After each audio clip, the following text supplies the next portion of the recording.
Hey there, awesome accounting student. Mark Franke here. This is a video on Chapter 9 for Accounting 100, and we are going to talk about and work on bank reconciliations. So I want to spend a couple of minutes talking about why bank reconciliations are the most important accounting control in a business. So in front of you is a flow chart of the accounting system where we have customers on the left side, vendors on the right side. And this goes back to chapters 7 and 8, where we were recording sales and purchases and collections and payments. And these things are being tracked in an accounts receivable ledger for customers and an accounts payable ledger for vendors.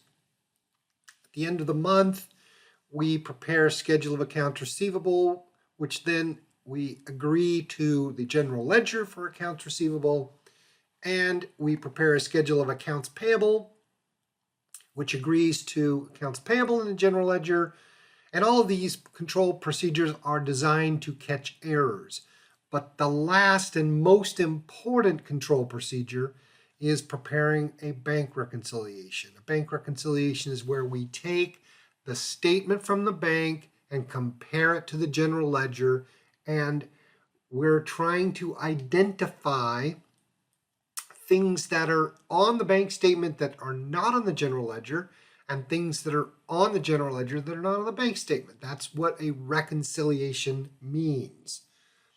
And again, the key here is if we've made an error on the general ledger, or if the bank has made an error, we will find it. And banks typically do not make errors, so if we find an error, it's probably going to be on our books. So when we prepare a bank reconciliation, we're looking for basically four things. Things that are on the bank statement, not in the general ledger, are collections that the bank has made where our customer, or maybe if we have a note outstanding, they've sent the money directly into our bank account. We just didn't know about it yet and it hasn't been recorded in the general ledger. And then, of course, if they have charges, service charges or bank charges or NSF charges or miscellaneous charges, whatever things that the bank has charged us, we haven't recorded the general ledger yet, so that will be a reconciling item as well. On the other side of it is the general ledger, things that are on the general ledger that are not on the bank statement. And things that are on the general ledger not on the bank statement are timing issues typically. We have mailed a deposit in, it hasn't gotten to the bank yet, we recorded in the general ledger, or we have made payments by check, we've sent those out in the mail to our vendors or to our employees or to whoever we paid the money to, and they haven't been presented to the bank yet. They will.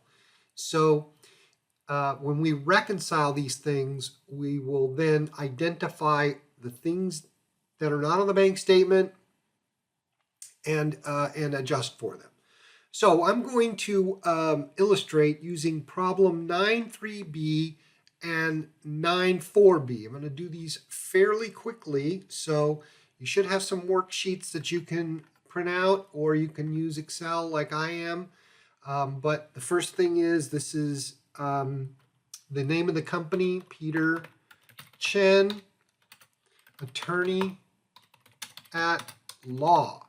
And this is a bank reconciliation. And this is as of September.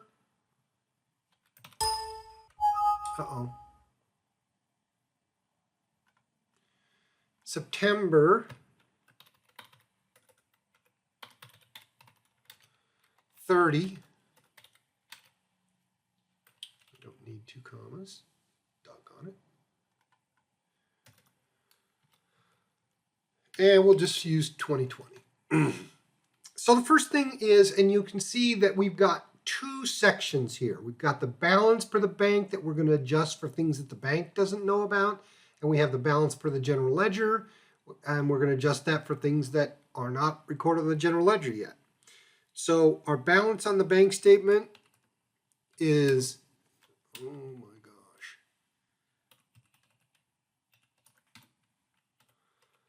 $73,2350, and our balance on the general ledger is $8,134. Okay, so I'm going to start by just inserting the bank balance. This is the balance that's on the statement, and this is then the general ledger is $81.34. Then we have one deposit in transit. This is a deposit that was made that has not gotten to the bank as of September 30th. It will get to the bank, but probably not until October.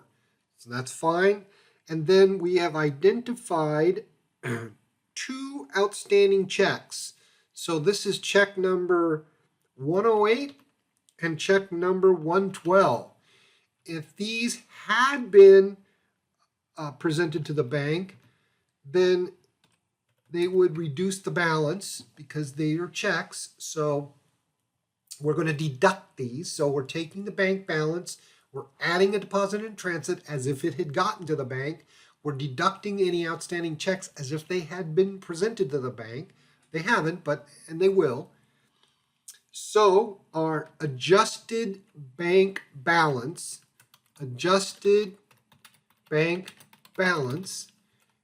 is the sum of all of these guys. Oops, I already have a spot for that, sorry.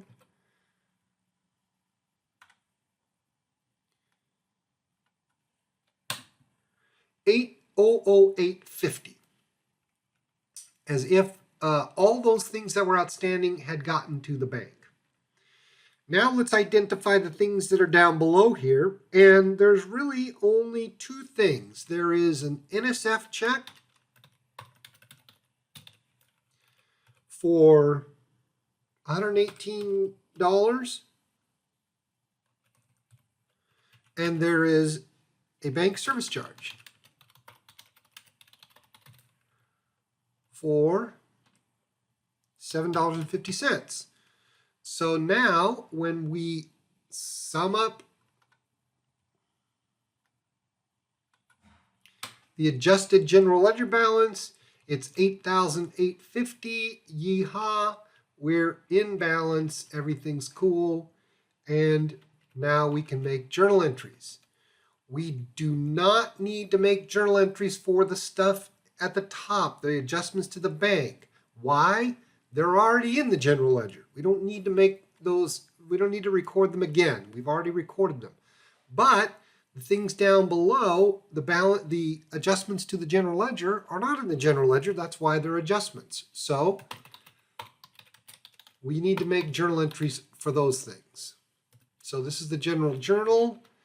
And our first journal entry is for the NSF check for $118. This is from a customer, Annette Cole. So what an NSF check means is NSF means non-sufficient funds. She is a customer and she bounced a check. So we need to put this back into accounts receivable. And this is for $118. And we're going to credit cash. It's a credit to cash because cash is going down. That's why we subtracted it over there. And this is to record NSF check from Annette Cole. And we need to contact Annette and tell her, Annette, you wrote me a bad check and I need the money and I want it now. So that's why we're putting it back into accounts receivable. So when she gave us the check and we made the deposit, we debited cash and credited accounts receivable. So this time we're just reversing it out because she still owes us the money. We're putting it back into accounts receivable. And then our second entry is for our bank charge. I'm going to call it bank charge expense or something like that. and this is for $7.50, and we're going to credit cash. Naturally, both of these are going to be a credit to cash because they're making cash go down, and we know cash is an asset and it goes up with a debit and down with a credit. So this is to record bank service charge or something like that. So pretty easy, basic bank reconciliation to start with, and we're going to get one that's now a little more complicated. This is problem 9.4b, and so what I would like for you to do is pause the video, put in the heading, put in the balance for the bank, put in the balance for the general ledger, and then start the video. I'll be right back.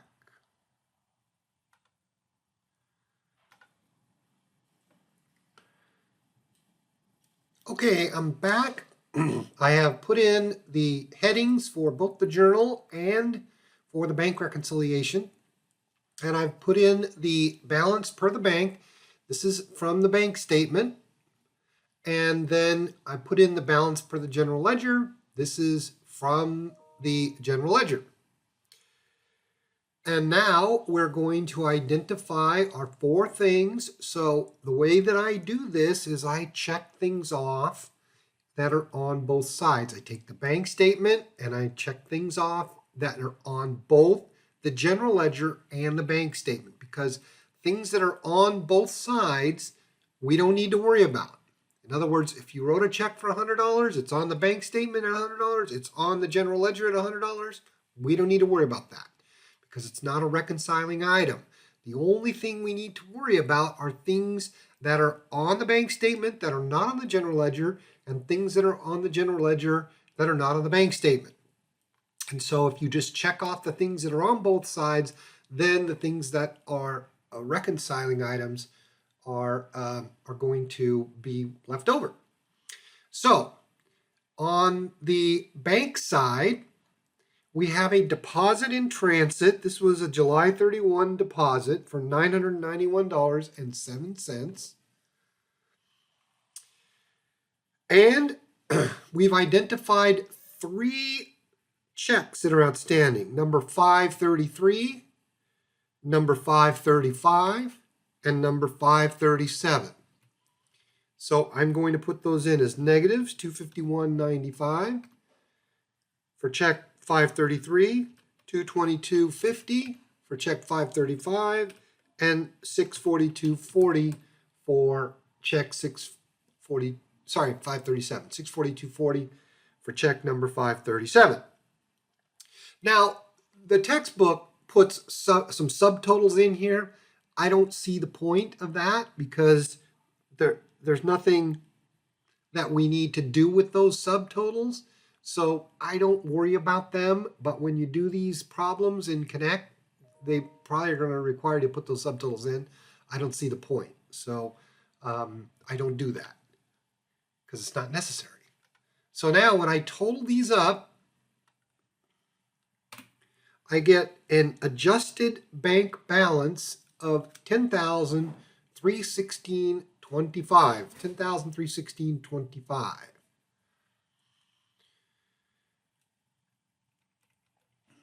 And then down below, we've got some things that are on the bank statement that were not recorded in the general ledger. So the first thing we have is a note. The bank collected a note, so we're going to say note receivable collected.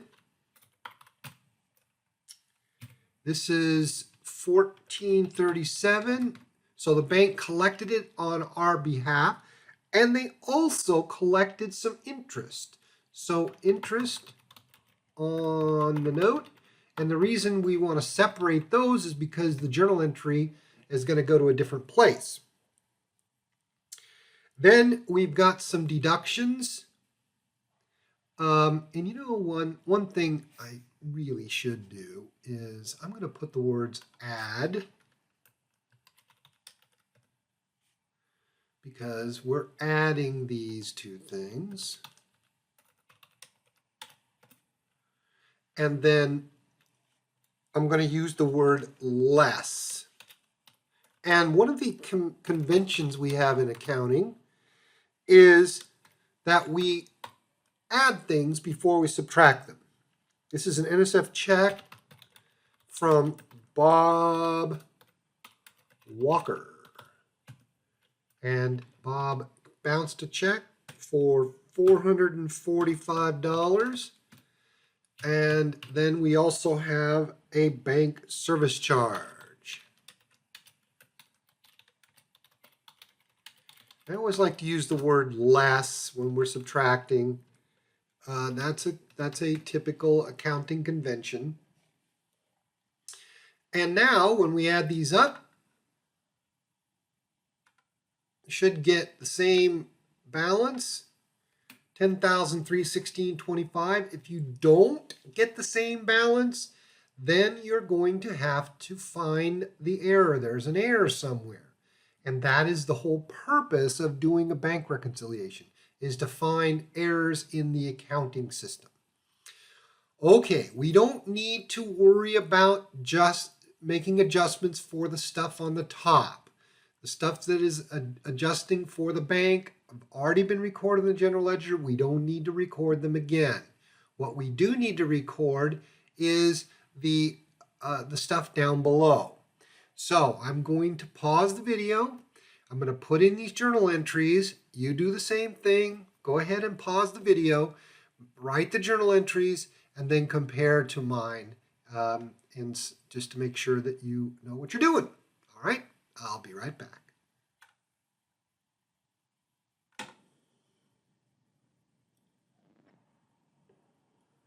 I have a spelling problem here. Let me fix that.